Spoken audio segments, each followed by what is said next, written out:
My name is Wilson Ogg. I'm a senior in agricultural business with a minor in agricultural literacy. And they tell us to say what our career interest is. Well, I'd like to say I'd love to be a leadership consultant for agribusinesses, help mitigate risk, and help them become more adaptive to the changes coming up before us. But in the spirit of being adaptable, I'm open-minded to opportunities as well. So, just to be fair. Yeah, maybe. That being said, I get the distinct pleasure of introducing Mr. Juan Luciano, Chief Executive Officer of Archer-Daniels-Midland. Mr. Luciano joined ADM in 2011 as Executive Vice President and Chief Operating Officer. He was named President in February 2014, and in January 2015 became the 9th Chief Executive Officer in ADM's 112-year history. He became Chairman of the Board in January of 2016. Under Luciano's leadership, ADM has taken significant actions to deliver shareholder value through strategic growth. Since January 2015, the company has invested in port facilities in Europe and South America, announced construction of new feed plants in the US and China, and expanded sweetener production capacity in Eastern Europe. Luciano has also led ADM's continued expansion in the ingredients business, growing the company's production capacity of specialty nuts and seeds and adding to ADM's flavor capabilities.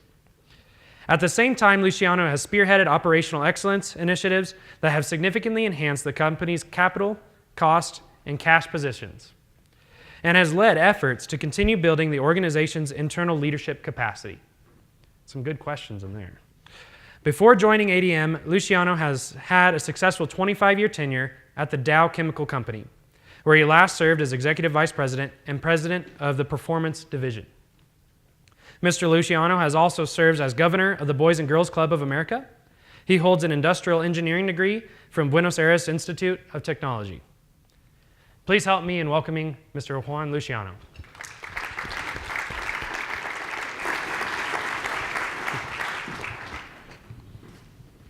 Thank you very much.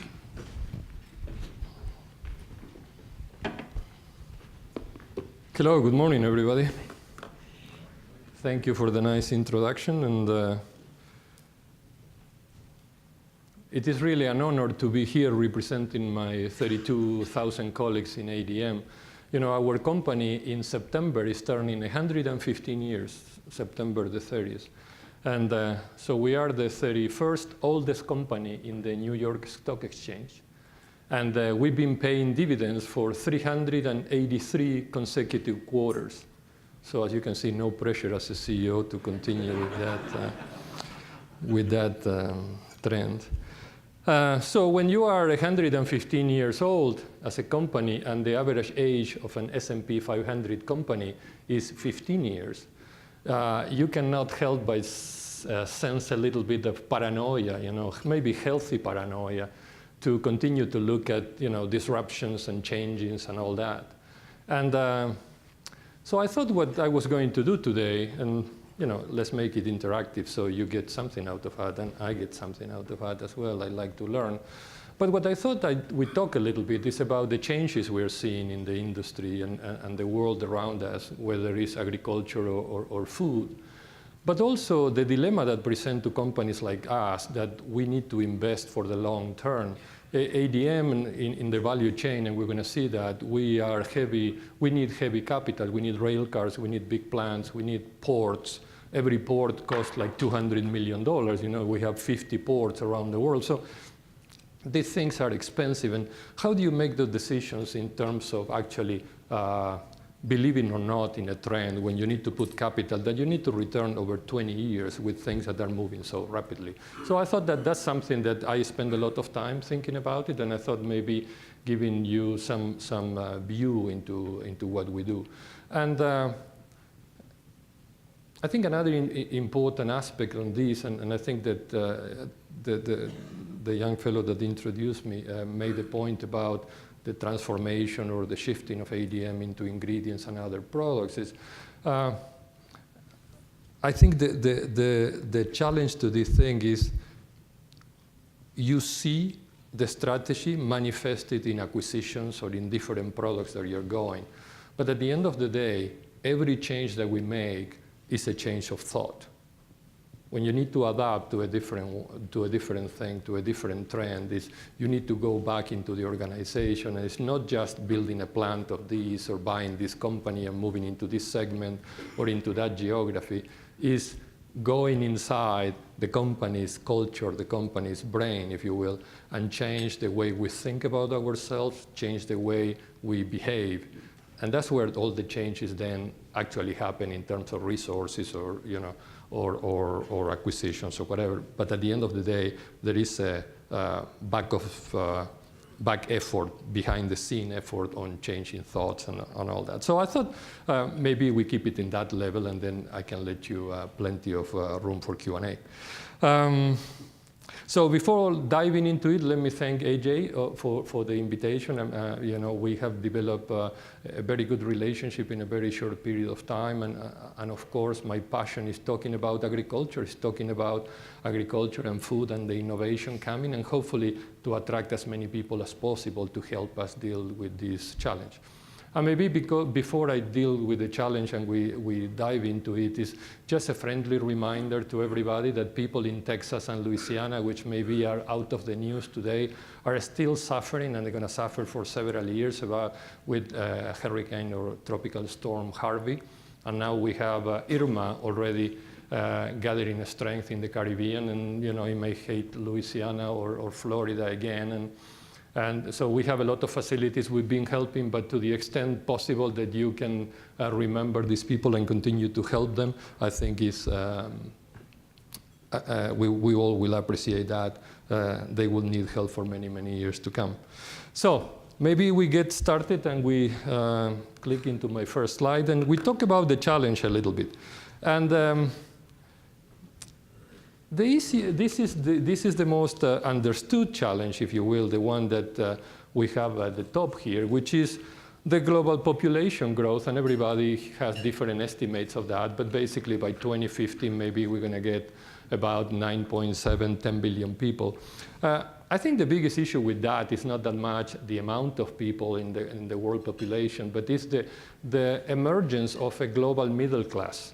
And basically, when people emerge in this middle class, their standard of living goes up. So it's not about the quantity of the food, it's about the quality of the diet and the protein used in all this that creates the big crunch, if you will, for all this. But if this challenge were not monumental enough, think about this, the world will have to produce more food in the next 40 years than in the last 10,000 years. So this is something we haven't done before. I think I'm very optimistic because the industry has been able, through their ingenuity, to be able to beat all the Malthusian prophecies, if you will, and we've been able to supply for the world. But what we need to do now, it hasn't been done before. So it's something that will require people, will require a community of people to think about it, and will require a lot of innovation, to the point of this forum. But as I said, if the issues here were not difficult enough, what we have seen now is also a shift in the consumer mindset about food and agriculture. And I think that is one of the most difficult things for companies, again, heavy in having to apply resources like us, because to a certain degree, these statistics that are here, because they are demographics based, they are pretty predictable. We pretty much know we may miss it by 100 million people, but we're going to be between 9.7 and 9.9 by the time we get to 2050. It's going to, these things normally have a stability on them. The issue with the consumer preference shifting are a little bit more complicated and a little bit more challenging for all of us. And this is not just about millennials, because people immediately, when we see changes in diets or changing in taste, people immediately start to think about the millennials or the Z generation. Actually, we spend a lot of time with what we call the silver generation, the people 65 years and older. For the first time in history, over the next few years, the people 65 and older will be bigger than the population under 5. This is for the first time in history. These people are more affluent than other sectors of the economy. And these people are thinking about living longer and having a quality of life. So they are, to a certain degree, taking a little bit more interest and more control into their health. So things that we have seen is the meaning of safe food has changed. And where maybe 50 years ago it was industrial food and having an ADM modifying the product and having a Conagra or a Kraft making the product was a synonym of safe, maybe now it's more perceived as natural being safe. Not necessarily everything natural is safe, so you can think about many compounds that are poisonous and they are in nature. And you know, when you go to a burger place, if you fried everything to 400 degrees, it's very unlikely you're going to have any bug in your stomach. If you go to a place in which you pay the same amount that you pay the waiter that actually fries everything to 400 degrees to handle raw food and mixing raw food, you may get sick on that. So not necessarily everything that is a salad or natural is healthy, and not necessarily everything that is fried is unhealthy. It's depending on the issue that you're looking for. But that concept of safe has changed significantly and is changing consumers a lot. Convenience has become also a big issue. Think about, I mean, today our society puts a bigger price in convenience than in quality. If not, you will not be listening to music in Spotify. Spotify is good because you run with it, but the quality of the music is not the same. If you want to hear an opera and hear an orchestra and every instrument, you're probably going to go to a different equipment. If quality were important, you will not take in pictures with your phone. Certainly, you will have a Nikon and Canon camera and you will carry it around. It's just uncomfortable. And you know, but today, think about that. So think about that convenience versus quality preference in people and the influence in breakfast. Maybe 50 years ago, you will go for breakfast and you will squeeze an orange juice and put some bacon in the pan and just have some eggs. It takes a while. Then you fast forward and you decided you didn't have time for that and convenience, and you pour milk into cold cereal and you use orange juice from concentrate. Today, we have customers that approach us for beverages that they are one swallow breakfast.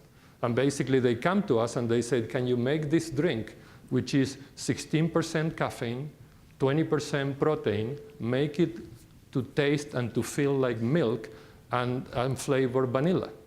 And we make those things. And people basically take their breakfast during their commute while they are doing something in their computer. So my point is that life in which we put convenience over quality has changed in all our behaviors and is changing our industry. So all of a sudden, things that we used to sell before maybe to Kellogg's, now we sell to somebody that actually doesn't have anything because they need the whole formulation from us, and they sell it through Amazon. So they don't have a plant, they don't have a distribution channel, they just have a brand, if you will, and that brand may be about convenience or nature or whatever you want it to call. So I think those things that we are seeing in the trends all the time. The other thing that we're seeing in the consumer is a big polarization of the consumer. The consumer that really wants natural, they go into natural and they're very fanatic about natural. But the people that don't care that much about natural and paying the prices that maybe Whole Foods used to charge before Amazon, the people on the other side are very much, if I'm going to use the regular stuff, I don't want to pay the premium for your brand. So we're seeing people saying, go all the way to natural and give me natural products and very clean labels, or give me products that are fully formulated because I'm going to sell it through private label. And I don't want to pay this brand, I want to pay, I want the regular stuff, if you will. So we've seen that polarization, which changes completely our customers, if you will, to a certain degree. So for a company 115 years old, when you have your traditional customers and all of a sudden they have not been growing since 2013, that presents an issue for us to grow. And then the issue of food as an experience, food as having meaning, that has become much more important. I live in Chicago, and in my same blog, there is a place that's called Local Roots. And my daughter takes me there, and I paid $22 for a dish of eggs. Anywhere else, I will pay like $7. There I pay $22 because they tell me the potatoes are from this farm in Idaho and the eggs are from this farm in northern Michigan and the bacon is from whatever. But you know, that's the bonding that I do with my daughter, so for you to know. So my point is feeding the challenge of, meeting the challenge of feeding this population, but also the challenge of this very skittish consumer and moving takes enormous amount of resources and enormous amount of agility. Agility that we need to introduce in our business model through different people, through different process, through different collaborations. And this industry is becoming more and more agile and active in bringing solutions. So if you haven't been to the Farm Progress Show, I was there in Decatur last week, believe me, the agricultural and the food industry has become high-tech. And it's amazing what you see there. And if you have time, I think it's over now, but if you have time next year, I would recommend for you to go. So, so I would argue that this type of challenges are only met, again, by collaborations between academia, institutions, and companies like ADM. But for companies like ADM, and that's why maybe presents the challenge, it requires a massive, massive amount of resources to be able to supply these. Let me give you a little bit of a brief introduction of how we think about ADM and our value chain, what we call. Basically, ADM has almost like two sets of customers. It has farmers on one side, I guess, on this side, and customers on the other side. And we need to go through the whole value chain in which we originate in the farmer. So we buy from the farmer, we take the product into our elevators, we put the product and we ship it to final customers, or we ship it to our processing plants. We process there, we transport it to the final markets, then sometimes we transform, we distribute it, and we sell it to the final. But let me give you a feeling of, so of course, we are 32,000 people. I said that we're about $60 billion in revenue, give or take, which is shifted a lot with the price of corn. So obviously with corn is $8. I mean, we have a different revenue than when corn is $3.50 or whatever. So the revenue doesn't tell you much in terms of ADM. But so we are in about 160 countries around the world.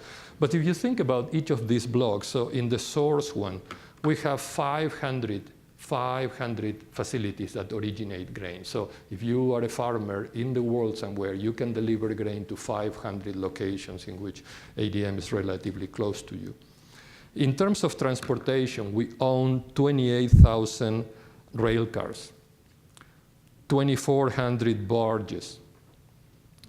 I was telling AJ, think about the barge. A barge is the equivalent to 70 trucks. So we own 2,400 barges. We own 1,900 trucks, 31 cargo vessels. But when you go to processing, we have 250 manufacturing facilities around the world. And we have 40 R&D centers. So my point to this is that that's why we pay so much attention to the trends. At every point in time, I'm spending about $1 to $1.5 billion to either put more plants or fix these or move them around as climate changes a little bit here or there, or there is a new trend there. So I shut down plants, we bring plants onto life. And I think that is a little bit the issue here, is how quickly the trends change versus how quickly can you change as a company when you have such a big asset base. The culture of the company is, to a certain degree, resembles the same ingenuity and resourcefulness of the US agricultural industry. Most of our employees are from farm origins because all our locations are in farming communities, and most of them are farmers today. I mean, I'm a farmer in Argentina. All my leadership team, they all have farms in Iowa or Michigan or Illinois and places like that. So I think that in that sense, it's a very close culture to this side, if you will, of our constituency, which are the farmers. And then we have fundamentally 4 divisions that we run. We run an Ag Services division, which is a little bit like your grain and logistics industry business. Then we have corn processing, we have oilseed processing, and then we have an ingredients division that allows us to get into some of these different flavors that we find of consumers these days. This shows, I like this graph because it shows the complexity of the trade flows in the world. At the end of the day, as a grain company, and sometimes as a processor as well, what we do is we equalize humidity around the world. The fact of the matter is humidity of water is not equally distributed like people in the world. So you have China has 22% of the world population, has 6% of the water on, 8% of the arable land. So you're always going to see product going into China. A small place like my country, Argentina, has 41 million people. They can produce food for 350 million people. So Argentina will always be exporting. The US export about 50% of the corn or the wheat and the soybeans that they make, 70% of the rice.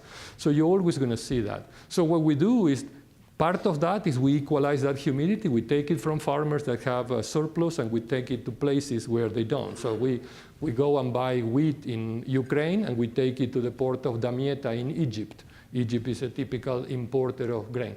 So that's kind of our origination, if you will, and trade flows. And then about half of the product that we originate, we process it ourselves in our own facilities.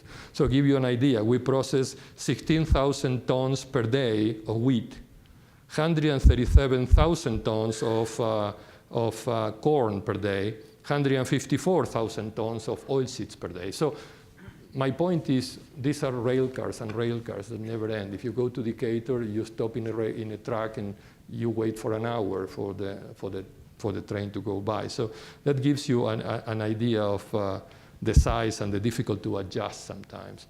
So how do we do this adjustment I've been talking about, which we've been very successful for 115 years?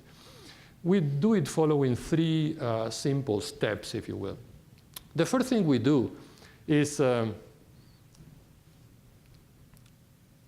we have a lot of discipline to get the proper perspective.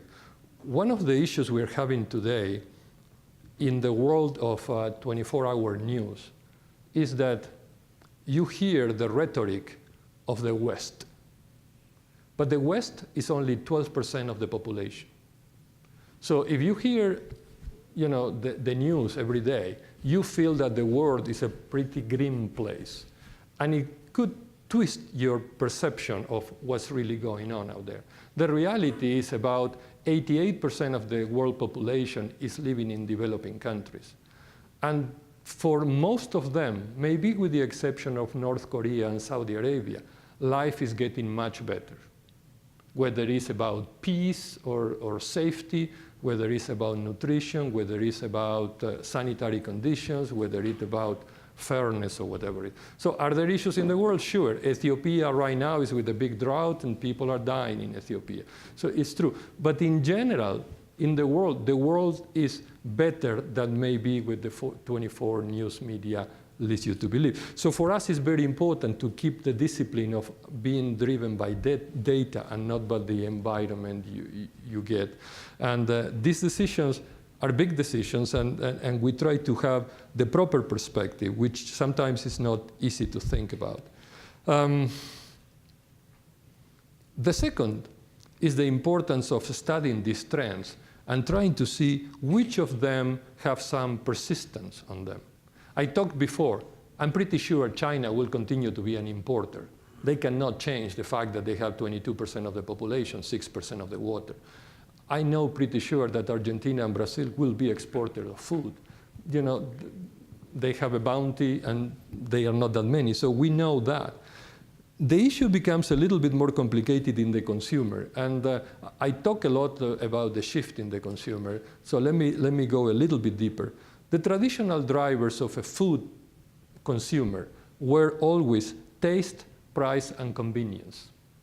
Those were the traditional drivers, and you could bet that people will make those decisions. So you get the right, those 3, and you will sell well. Well, now there have been evolving drivers that, in our consumer insights we've been gathering, and it's all about health and wellness has come as an evolving driver. Safety has become one. Social impact has become an important one. The experience, food as an experience, has become an issue. Transparency has become an issue. So all of a sudden, when we poll our consumers out there, more than 50% of the consumers are telling us that they are weighting more these evolving drivers than the original traditional drivers. So as we talk to the consumer, all these things have become important. It hasn't changed maybe that much to us because we are not a B2C company, but it has changed our customers.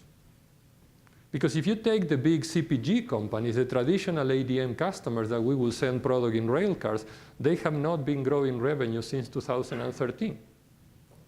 While we have new consumers that today have basically are new customers that are very different customers than the ones we used to have. We have one of our large accounts is a person that is actually a personal trainer. This personal trainer has a blog following of millions of people. In those blog following recommends products.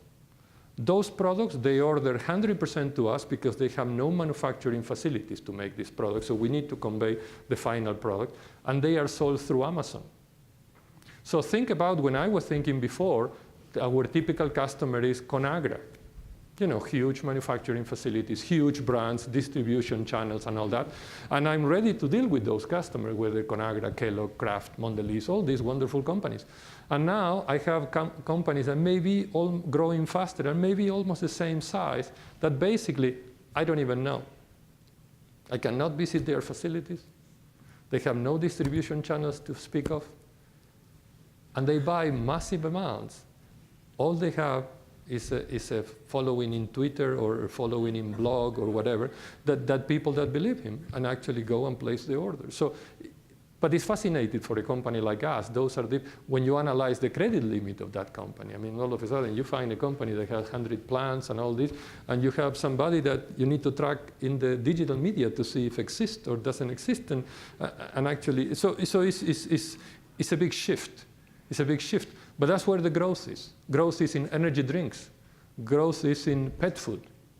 I mean, I live in Chicago in a condo. I go down in the elevator and I hear these conversations between two people exchanging cards about the psychologies of their pet. I'm not kidding. I'm not kidding. They said, my pet is much more social now because I've been going. Try this guy. But think about the two extremes that live downtown Chicago. No, I mean, this is real story. Think about the two extremes. Is couples that get together, they don't want to get married yet. And what do they experience with first? A pet. Let's see, if we don't kill a pet, we may be able to have a kid. No, but I'm just being funny, but it's actually true. So what happened is that these people spend a lot of money in the pet.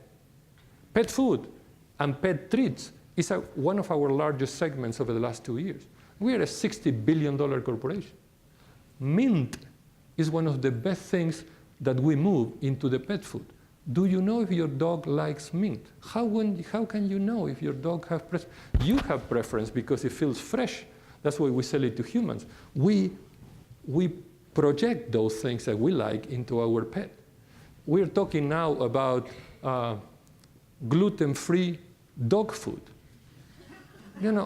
My dog he licks my plate when I put it in the dishwasher. So he eats most of the food that we eat. Obviously, we buy some food for him, but he likes to eat that food. He never got sick or anything, but pet food and pet treats, we just bought a company of pet treats because it's so important. But think about the other end of the spectrum. So this is maybe the millennials and the Z generation. Think about the other end of the spectrum, which is the gray generation. I have a lot of people that live downtown also that are on the other spectrum. And then it's loneliness. You are lonely. Maybe you're a widow. Maybe you're divorced. You live by yourself. You want a companion pet. Those pets, they become irreplaceable emotional, crutches for people. And we are empty nesters. Our kids have gone to college. We inherited one of their pets as well, and we can see that. But people spend a lot of money these days. And my point is, who would have thought 5 years ago that pet food was going to be a business for ADM? Again, we're a $60 billion corporation. It's difficult to conceive, but you need to have that agility because all of a sudden it's growing faster than any other business we have. So just give you some of the interesting things that are happening. And we know these trends are persistent across demographics. They are persistent across age groups, income levels, regions. So this is not anymore a niche play. Has become a very profitable and scalable options for companies like us. So we continue to look at these things, and nobody laughs anymore in our commercial sessions when somebody said, what about this? We used to laugh a lot about those crazy ideas. They become big businesses much faster than we all realize. So the third point, remember I said the first point, what was the first point? See if anybody remembers. The first point was keep the proper perspective. Second is make sure that some of these trends are persistent, so you check that. So the third one is actually the ability to redeploy the resources. Nothing more difficult than in a big corporation to try to change what you're doing. That's why there are books and books talked about this is the stated strategy, which is what the CEO say, and this is the emergent strategy, whatever the company does. So normally this big gap. And CEOs all the time are trying to close this gap. Why do you have this gap? Because traditionally, in a company, if you want to change strategy, so let's say that I was putting all my money in corn processing, well, that's the biggest business I have. So all of a sudden, I want to put money in pet food. And what happened? The corn processing has all the assets. They also have the people running that business have all the points because they make all the money. So when you go through the budgeting process, most of the time, there is a lot of inertia. You are tied to your assets, you are tied to your people. So what happened is you continue to sprinkler. I mean, if I spend $1 billion every year, traditionally they've been getting 350 million. We keep on getting 350 million. So whatever you say you want to do, you actually don't do it. So this point number 3 is probably the most difficult part, which is, do you actually change the allocation of resources as you want to change your company or as you see the trends changing? And I think that's where people talk a little bit about zero-based budgeting. Zero-based budgeting sounds like a very good way to cut costs because it's like we start from zero. Actually, when you are the CEO, you like to do zero-based budgeting so you can shift the strategy. So you can tell everybody, okay, we start from zero. So corn, doesn't matter how big you are, what did you do for me last year? This year I need to build 3 pet food plants. So it allows you to start from scratch and gives more flexibility to actually shift resources to where the opportunities are, more than keep resources to where the opportunities were. And I think that's an important thing. The other important thing is to determine here when to invest. I was saying before during lunch, I'm an engineer, and I always thought, so I was born in 1961. I always thought by the year 2000, we will be like the Jetsons, Cars will not exist anymore. We're all going to be flying around. And you grew up thinking like that. Then you get to the year 2000, and my car in the year 2000 was pretty close to my car when I grew up. So it was not that different. Maybe in the next 20 years, we're going to see something. But sometimes these things, it's difficult to get. You might have the idea. If you miss the when, is critical. Let me give you an example.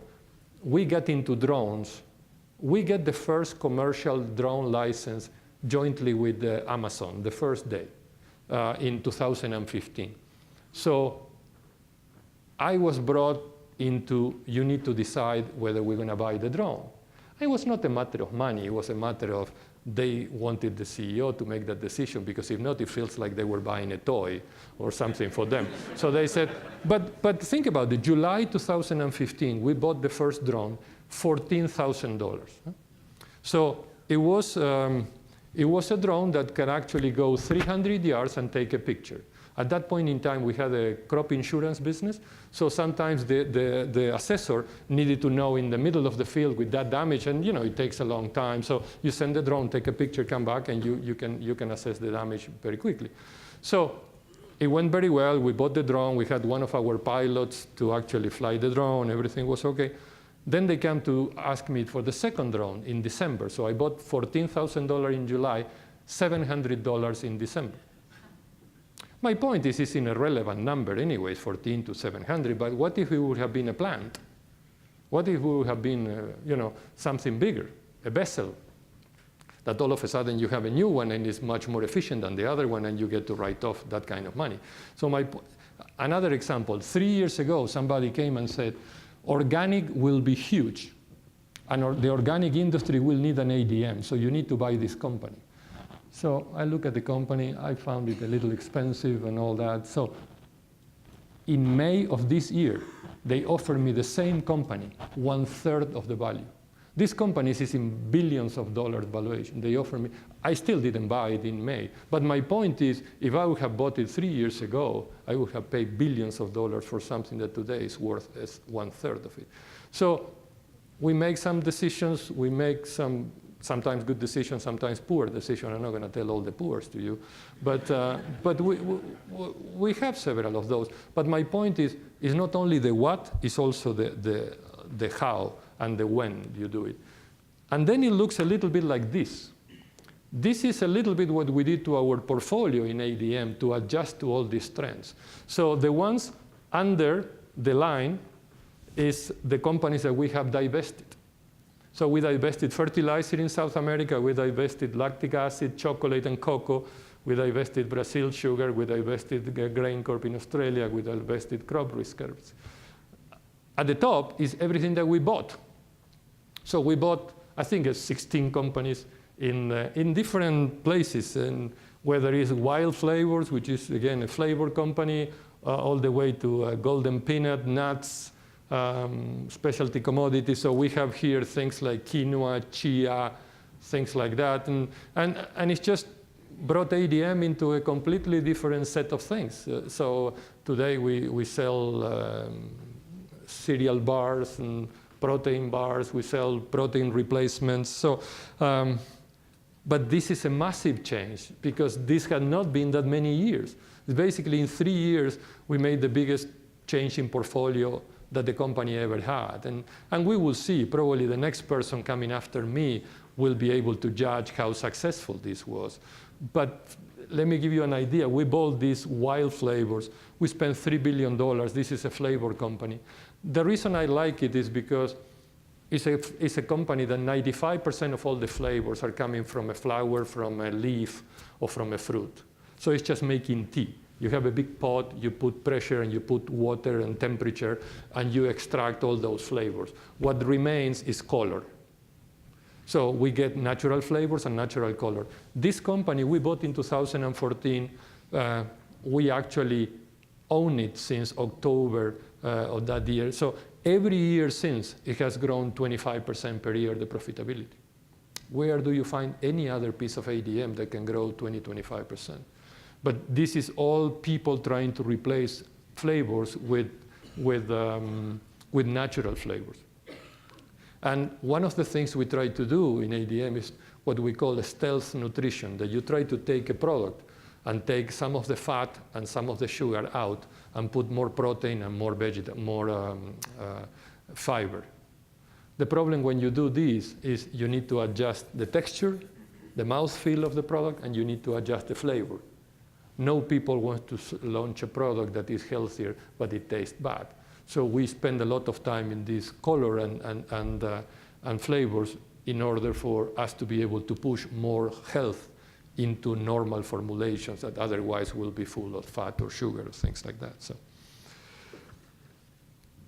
So I talk a little bit about this is the manifestation of all the changes, if you will, but the changes at the end of the day are changes of thought. So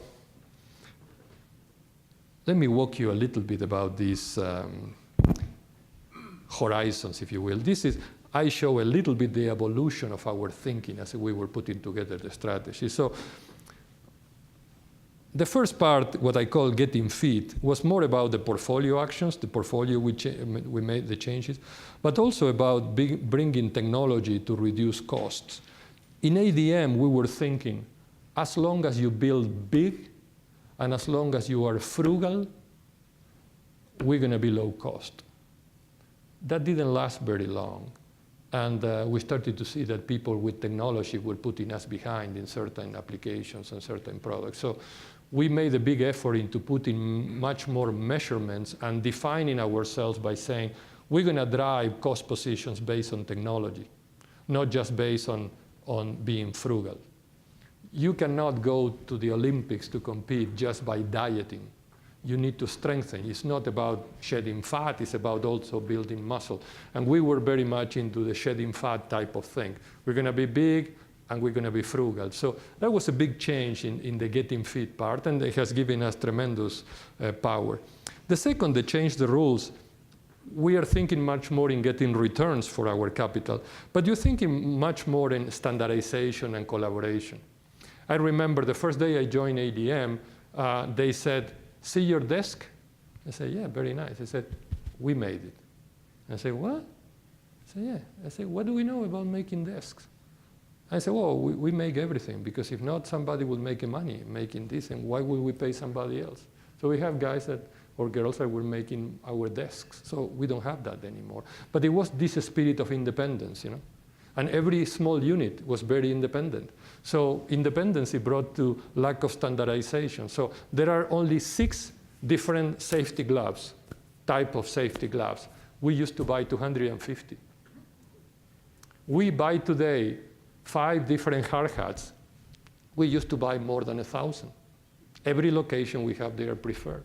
Obviously, I mean, we're a large company. We couldn't leverage any of those contracts. So we changed a lot that, and we're having many more collaborations in the industry with other people that we never had before. We share ports, we share things that we don't need to own 100% ourselves.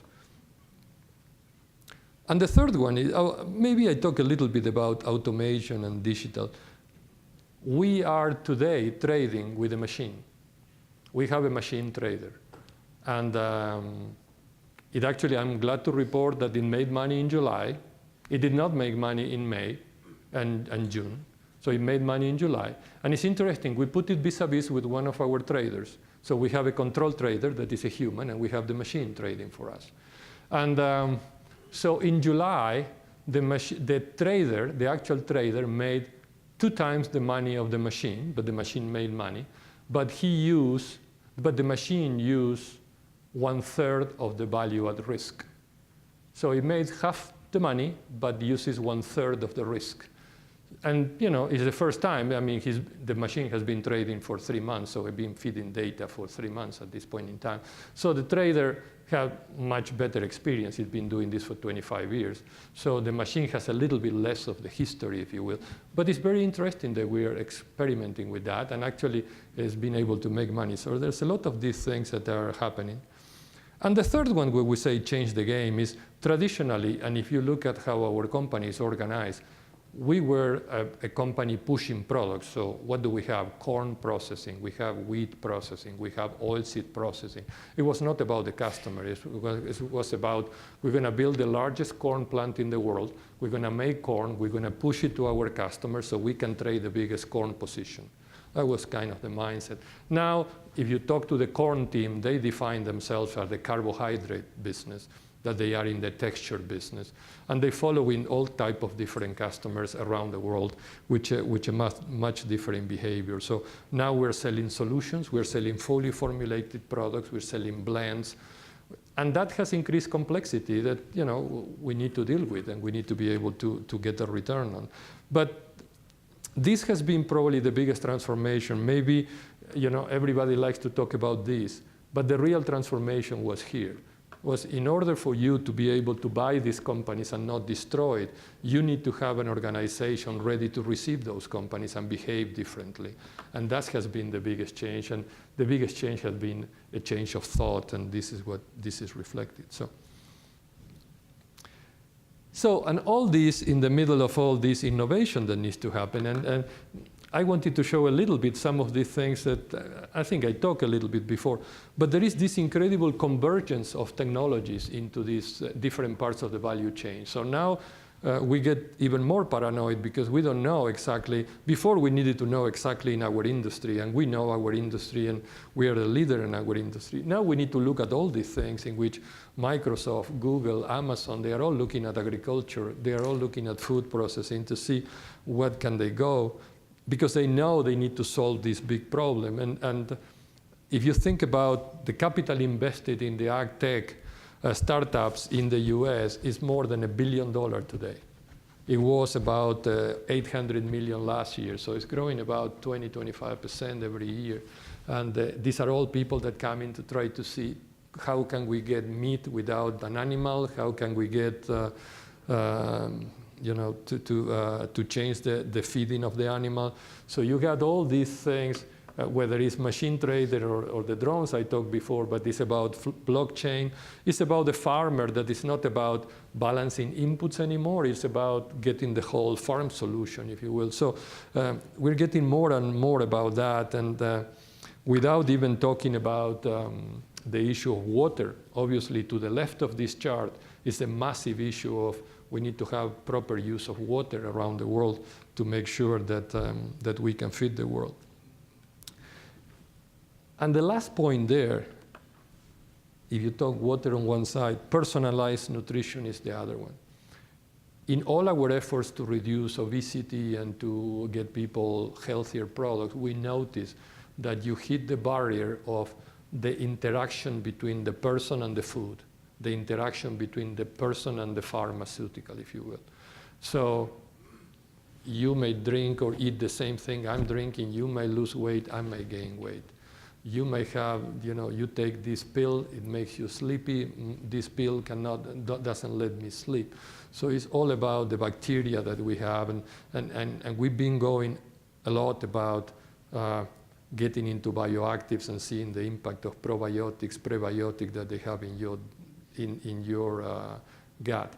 If you think about the challenges of people living longer, the burden that is placing in the healthcare system. There are 5 things that take all the money, basically. And 3 of them, there's nothing we can do about it. There is cancer, there is pain, and there is Alzheimer's disease. Nothing we can do with the food on those regards. But there are 2 that are more behavioral based, that are more metabolic syndromes, which are heart disease and diabetes. And those things, if we can alleviate a little bit the pressure into the healthcare system for people that will live longer, just by having a better probiotic and a better prebiotic or a better diet. So that's an area that we're spending a lot of money in buying companies and hiring people to get to a more personalized nutrition. So again, just to summarize and maybe wrap this up and we move to something more interesting you might want to do in terms of Q&As or other things. All those technologies are necessary, but we need more desperately our people and ideas. All these challenges, we're not going to be solved, all these basic food challenges, all these personalized nutrition challenge, all these consumer changes, we're not going to solve just by companies alone. We need the collaboration with academic institutions, we need collaborations with NGOs, we need collaborations with the governments, and we need to attract more people into the industry. We were having lunch with the former Secretary of Agriculture, but USDA has published there won't be enough qualified graduates to fill the roughly 58,000 job openings available each year in agriculture and related fields. And I'm not even talking about all the food areas. So remember what I said a minute ago, capital for startups had more than $1 billion this year. We have our own ADM ventures where we're putting a lot of money to fund people that have new ideas into this. So again, to me, whether you are as an employee or as an owner or inventor, I encourage all of you to explore the agricultural and food landscape and become part of the solution for solving the world's growing demand. And I don't ask you to join us or to follow us, but I ask you to lead us into those decisions. I think it's going to be a lot of fun, and I think it's going to be worthwhile your time. So with that, I stop my remarks. So thank you for your attention, and maybe we open to Q&As.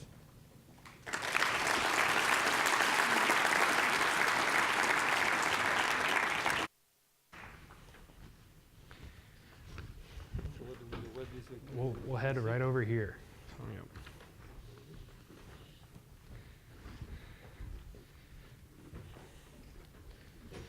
All right. So we'll transition, as per usual, to a few questions. Great job to the audience. We've got a nice little stack going right now for Mr. Luciano. And so just to get right into it, a lot of these revolve around how ADM stays adaptable, whether that be per national or natural disasters, whether it's those quick changes in consumer preferences. A lot of these questions are focused on just how, as a $60 billion sales company, do you stay adaptable and get all the employees on the same page and keep moving and make progress towards those changes in the industry?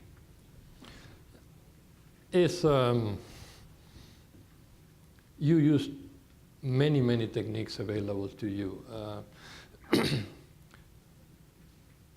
You've seen after, I don't know, maybe 50 years, we changed headquarters from Decatur, global headquarters, from Decatur to Chicago. That helps. You attract different kind of people. We were getting in one of the difficulties we were having in Decatur, candidly, is that as we try to attract new people that are coming from agriculture, they come to Decatur. Decatur is a very small town. Because at the end of the day, they want to learn from the best, so there is that.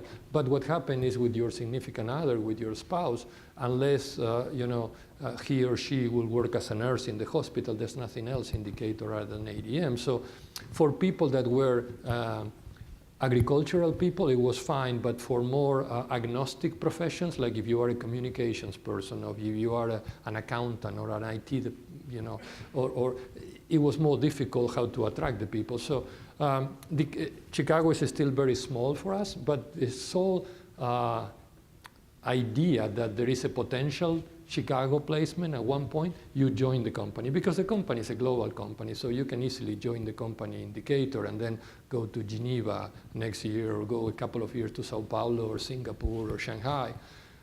But the issue of, okay, one day we have the expectation coming back to the US and we could end up in Chicago, that has changed significantly our ability to attract. But attracting diverse people is a very important way of doing that. The other is we try to keep a lot of the people in those acquisitions. There is not a lot of those acquisitions that are just solely on assets and technology. There is a lot about bringing different people that takes what we do, what we've been doing, and look at it from a different way, either because they are from a different geography, or they have different amount of funds available to them, or they come from different professions. Maybe they are not all agri majors, they are biologists, or they are nutritionists, or they are doctors. And that brings a different way to think about things. So we try in every possible trick. And so. Yeah. Might be a lot of insight in the room as to how to continually be adaptable. Well, of course. Yeah. One other question is looking more towards the workforce. You mentioned it, diversifying the workforce. How is ADM specifically preparing its existing workforce for a talent change in the face of automation and artificial intelligence, so that shift from manual labor to working capital? Yeah. So one of the things that we do in ADM, we are very few. As you can see, we're 32,000 people, so it's not that much for a company of our size. And we try to keep it very tight and reduce the number of layers. So you get people a little bit more engaged in what you're trying to do and closer to the action, so they experiment with a little less concern about what's going to happen to them. The trading department, for example, has invented the thing of the machine trading. They create, I mean, I didn't go to the trading department and say, how many of you can I eliminate with a robot or a machine? I mean, they basically went to 3 firms.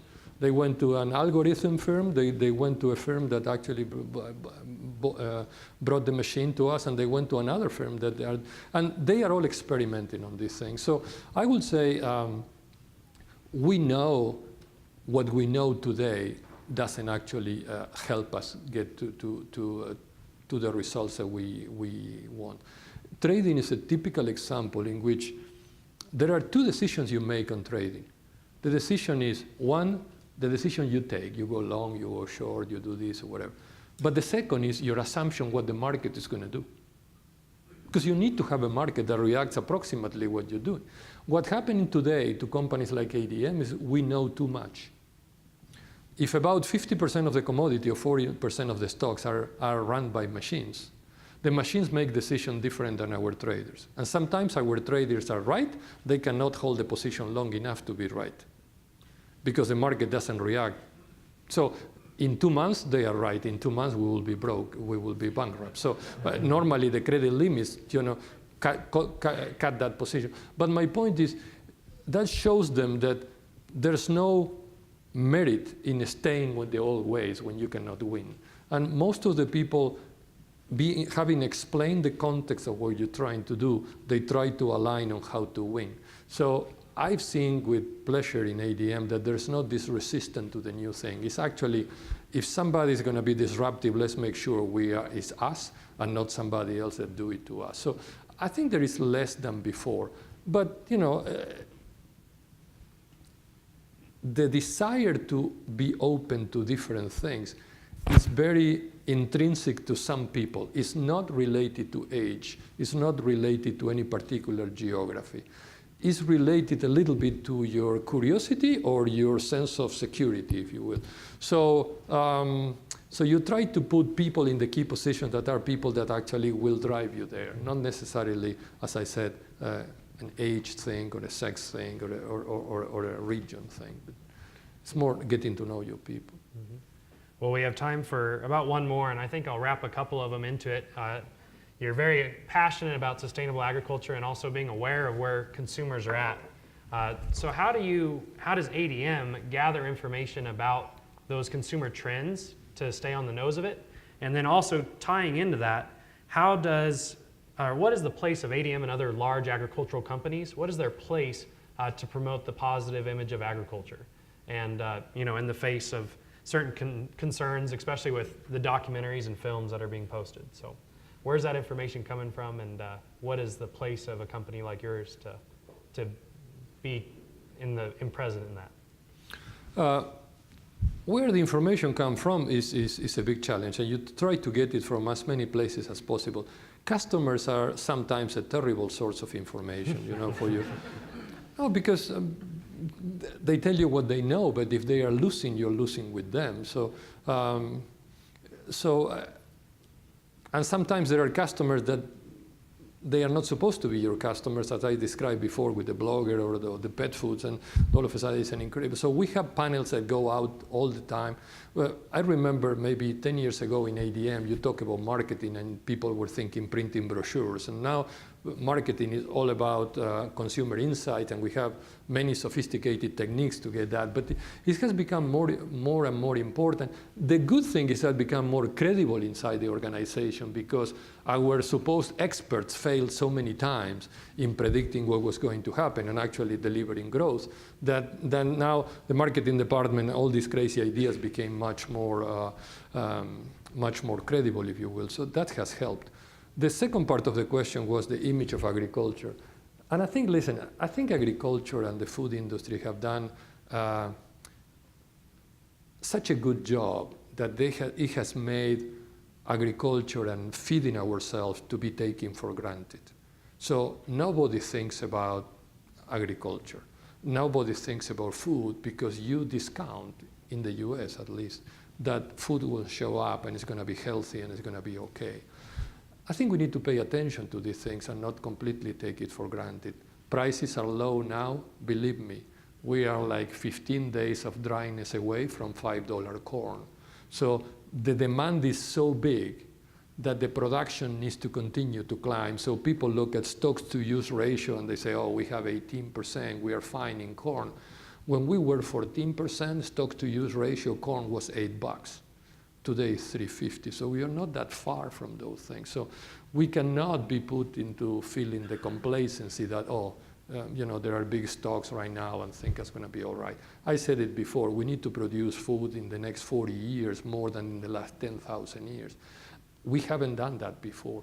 So I think that what we need to go back is into, there may be noise, but at the end of the day, you need to provide people with food.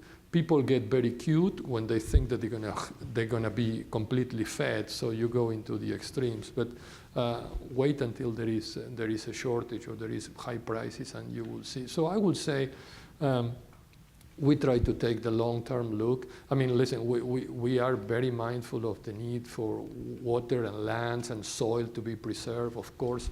And we work all the time in all those things. In 2010, we put our 15 by 20 goals, which was 15% reduction by 2020 on energy and water usage and all that. We are ahead of target on all those. So I think we need to make sure that the discussion continue to be science-based, and we engage in the discussion. Nobody's saying what we're doing is 100% right. Absolutely, I will be the last one to say that. But I think we need to be intellectually honest discussions about something very serious like this is. There is a lot of people livelihood at stake, and there is a lot of capital by investors have put into this.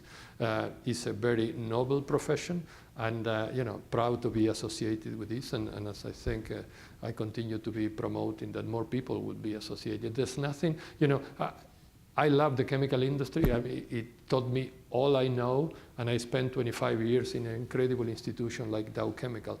But when you are in the chemical industry, always you're trying to do less. People trying to do for you to put less of the chemical inside, to make the plastic thinner. You see the bottles that you grab it and all of a sudden explodes on you because it's so thin.